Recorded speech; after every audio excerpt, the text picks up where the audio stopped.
आठ के करे जावा बनवालू ये आमाहु हमारा के बिहालू बिसारहु। काठ के करे जावा बनवालू ये आमाहु हमारा के दिहालू बिसारहु।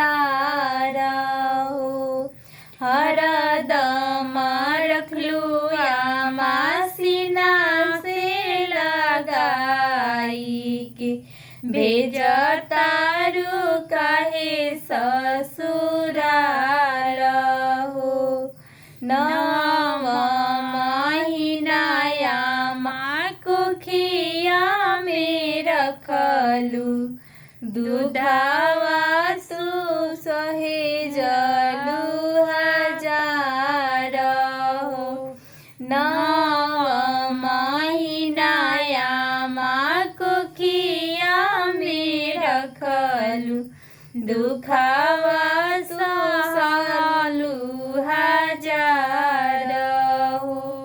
दूधावा पियलू माया चरा छुपाई के काहे भैली बेरन तोहार हो। दूधावा पियलू माया चरा छुपाई के काहे भैली बेरन तोहार हो। छूटी गईले सखिया सहेलिया ए आमाहु छूटी गईले नैहर हमार हो।